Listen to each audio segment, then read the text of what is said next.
There is stuff happening in Santa Clara that does not feel like random April noise. It feels like a course correction from a team that knows it cannot waste another shot at the NFC. When the market keeps a backup quarterback that a lot of people thought could be moved, when the pressure to add pass rush help keeps building, when a possible departure is still hanging over the roster, and when two leaders suddenly sound strong again in body and voice, the read changes. This is not a normal week for the Niners. This is a week about direction. So if you are living this tension with us, subscribe right now, and let's get into it. The first story hits a really interesting part of this whole board because a lot of people came into draft week thinking Mac Jones could show up as trade bait, almost like a natural exit for a team that already has Brock Purdy in control and a massive contender window to manage. But the report tied to Adam Schefter points in a different direction, and honestly, I completely get San Francisco's thinking here. When the market never really heats up, forcing a trade just to look active is not vision, that is anxiety. And a team trying to get back to playing football in February cannot operate from anxiety. There is another part of this that really stands out to me. Mac did not become irrelevant, not even close. He stepped in, won games, completed nearly 70% of his passes, and made a lot of people believe there would be a real line of interested teams this offseason, especially after what Sam Darnold did in Seattle. It was easy to picture some quarterback-needy team looking at San Francisco and thinking there was another reclamation project sitting there, ready to be bought low and revived. But the NFL is also about timing, context, and how teams read their own needs. Minnesota went another way. Las Vegas built a different plan, and the heat in that market just never showed up. And when that happens, the best move is not always to speed up. Sometimes the best move is protecting your own house. Because for the 49ers, keeping Mac Jones right now also means keeping stability behind Purdy. It means not opening an unnecessary hole at a position that turns into chaos the second something goes wrong physically with your starter.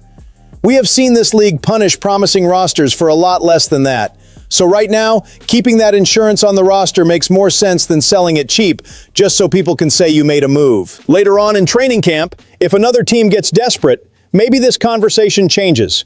But today, the message out of Santa Clara feels pretty clear.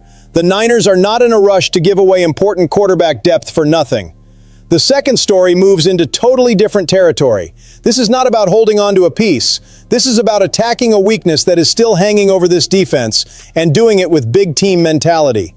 Because losing Bryce Huff to retirement after the kind of production he gave you hurts. It really hurts. The numbers jump out on their own, but what really sticks with you is the emptiness he leaves behind. Right now, the 49ers pass rush is still built on talent, sure, but also on physical question marks, projections, and hope. And a real contender cannot build an entire defensive front on hope. That is why the Alex Highsmith angle turns the temperature up immediately. We are not talking about a project here. We are not talking about a guy who might learn the speed of the NFL later on. We are talking about someone proven, productive, explosive, used to violent football, and already equipped with the kind of pass rush feel that plays at a high level in this league. The second you hear Pittsburgh could be willing to listen, the light comes on. Because that is exactly the kind of move that separates an interesting roster from one that starts looking dangerous again. And there is an important detail here too. This would not be a patch. This would be a shift. Just imagine what changes for this defense if Highsmith comes in to share the chaos with Nick Bosa, with Michael Williams coming back, and with Osa Odigizua strengthening the interior. That front stops feeling like a recovery project and starts looking like a real problem for opposing offenses again. More pressure points, more stress on protections, more chances to collapse the pocket before the play even gets comfortable. Of course there is a price, and John Lynch cannot negotiate like a fan. If the asking price gets too high, the draft is still right there. But I will tell you this honestly, if San Francisco can turn a mid-level pick package into a ready-made pass rusher, the entire conversation changes. A rookie might become a great player. Highsmith already has shown he is one. And on a roster that still wants to chase something big, sometimes the strongest move is not waiting on development. It is buying impact before another contender wakes up to the same opportunity. The third story hits a point that affects the locker room, the cap sheet, and the identity of the offense all at once. Because while Trent Williams got his situation handled and brought some stability back to the offensive line, the Brandon Aiyuk situation is still sitting there, hanging over this roster like unfinished business. And that alone says a lot. When John Lynch admits there is a chance of a trade without framing it as likely, what shows up is not indecision. What shows up is calculation. It is a front office trying not to weaken itself by moving too fast. This is the kind of saga that makes a fan base restless, because the natural feeling is to want a clean answer right now. But from San Francisco's side, speeding up an exit without getting the right return would almost mean losing value twice. You lose on the player, and you lose in the deal. The franchise still has flexibility under the cap, it is not being squeezed financially, and because of that, it can afford to stay colder about the whole thing. That matters. A pressured team sells low, a comfortable team chooses its moment, and the draft opens exactly one of those windows where things can suddenly take a different shape.